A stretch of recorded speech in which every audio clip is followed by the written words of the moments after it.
Retornando com o último bloco desse Frente a Frente de hoje, com o ex-vereador e ex-secretário da Saúde, Eduardo Avelino Pereira, nós já conversamos um bocado sobre política, mas vamos conversar agora um pouco sobre saúde. Ele foi secretário de saúde no primeiro mandato de Jairo, do prefeito Jairo Ataíde. Ô, Eduardo, quais os problemas que você teve naquela época? São os mesmos de hoje? São. Tem problemas que a gente não tinha e que hoje eu estou vendo que são gargalos importantes.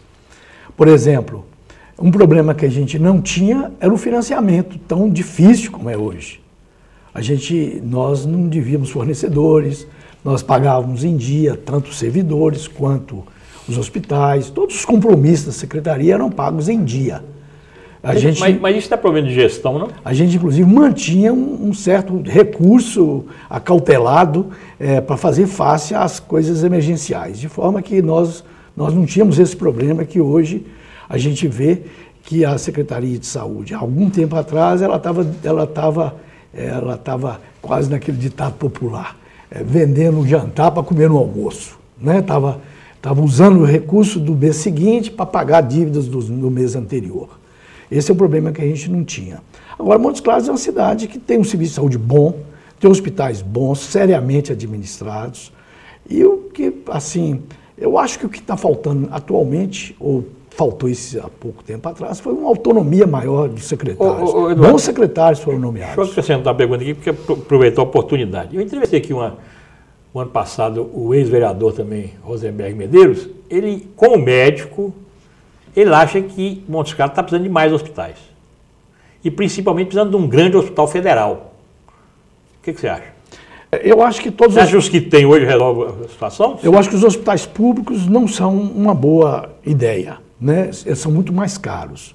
Agora, Montes Claros, sim, ele pode precisar de mais leitos hospitalares, porque a demanda está aumentando, a população está envelhecendo e cada vez mais exige mais serviços de saúde. Agora, o que nós precisamos é o que mais ou menos está sendo feito pelo Estado. A gente descentralizar o atendimento. Fazer com que as cidades polos de micro-regiões elas possam resolver os seus problemas, né? Hoje nós temos 8 cidades polos de micro que deveriam já estar mais avançando. E temos pelo menos 4 que avançaram especificamente, razoavelmente bem. Foi Brasília de Minas, Pirapora, Taiobeiras, mais ou menos essas 3 aí. Porque Janaúba ainda continua capengando, Januária perdeu o bonde da história, né, na área de saúde. Então nós temos que descentralizar esse atendimento, para que as coisas de média complexidade possam ser resolvidas perto das casas das pessoas. E deixar Montes Claros para alta complexidade. Então, essa política, ela precisa e começa a ser feita. Essa é política de Estado, né? É uma política de Estado, mas você não pode hoje imaginar o município isoladamente. Então, se a gente imaginar que nós precisamos concentrar na alta complexidade e na média só para a população da micro de Montes Claros, que já é grande. Então, eu acho que a gente precisa, sim, de hospital, de mais leitos hospitalares, até porque essa semana mesmo eu visitei o pronto-socorro da Santa Casa, até visitando uma pessoa amiga que estava aguardando ser atendida lá, e eu fiquei estarrecido de ver lá mais de 40 pessoas nas macas no corredor do pronto-socorro da Santa Casa. É um problema antigo e que continua sem solução. Quer dizer, então eu acho que Mas qual a solução? A solução, no caso aí, seria mais leitos hospitalares. Ou então que a gente tivesse um atendimento descentralizado para Montes Claros receber menos pacientes. Agora, eu quero dizer que o número de pacientes que Montes Claros recebe hoje, de fora, é mais ou menos a metade do que recebia há 8, 10 anos atrás. Porque hoje nós temos CTI em Pirapora, nós temos CTI em Brasília de Minas, nós temos CTI em Taiobeiras, né? E coisas desse tipo. E tem coisas que precisam de movimentar. Por exemplo, o Centro Viva Vida, que é uma atenção especial à saúde da criança e da mulher. Que em Montes Claros talvez isso tenha sido prometido como Hospital da Mulher, né?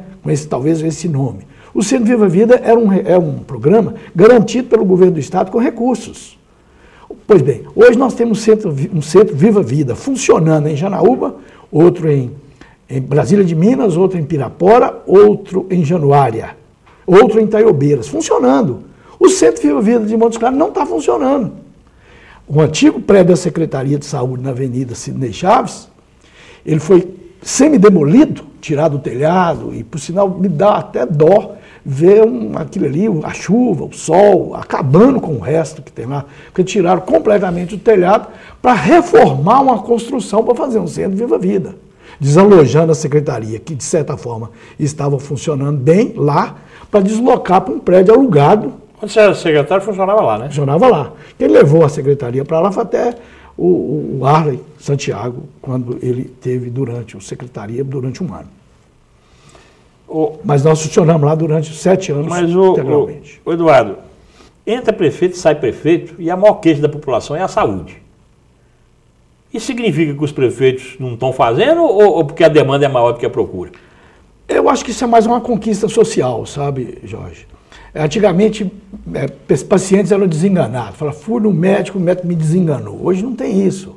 Hoje nós vamos às últimas consequências.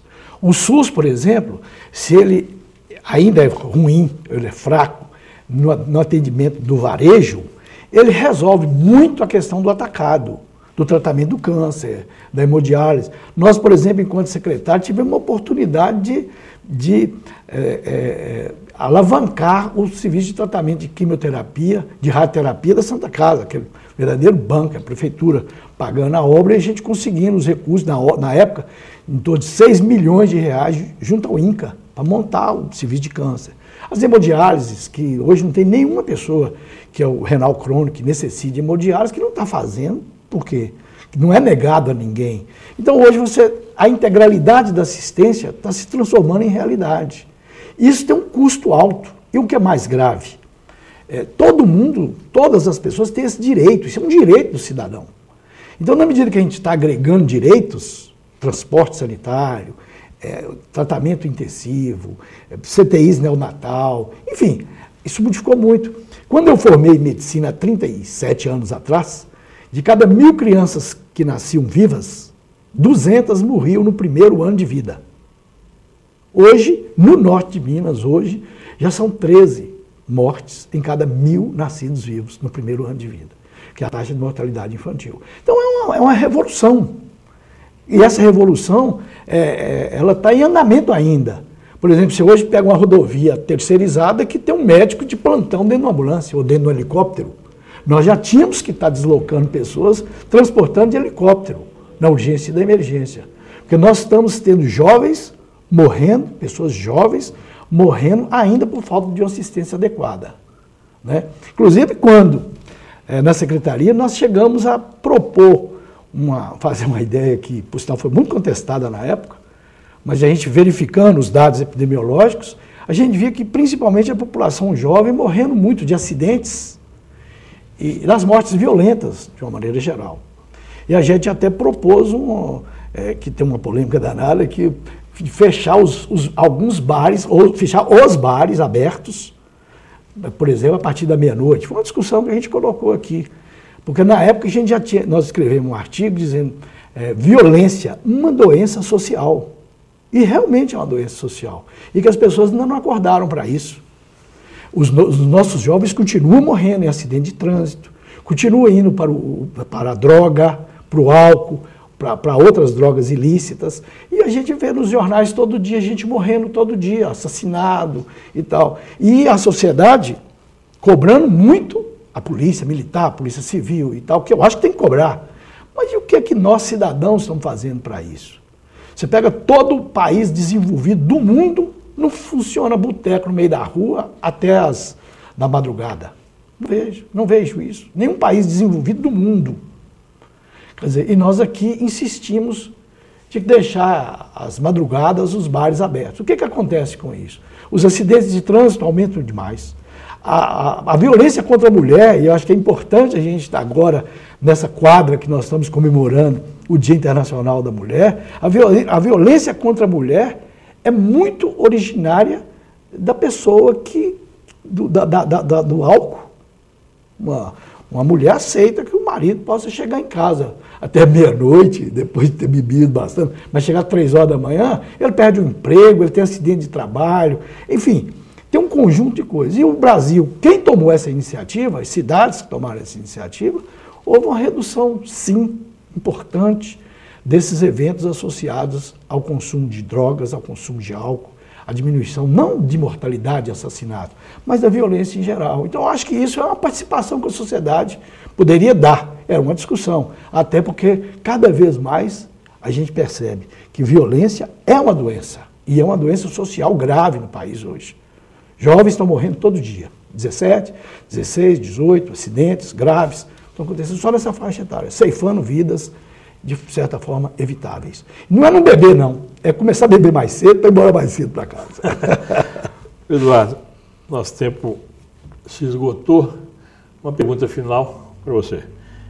Você pensa em voltar para a política? Está na hora. Não, eu nunca saí da política. Eu saí da política, parte da política de candidatura e da política de exercício de cargo público. Mas a política como cidadão, Jorge, é obrigação da pessoa exercer. Eu acho que quem não participa da política enquanto cidadão, ele não está exercendo a sua cidadania. E não tem direito de reclamar. Eu acho que também não tem direito de reclamar. Nós estamos encerrando esse frente a frente e dizendo que também concordamos com ele. É preciso que a gente participe da política e a participação pode ser escolhendo bem um candidato para que a nossa cidade possa melhorar. Muito obrigado e até o próximo.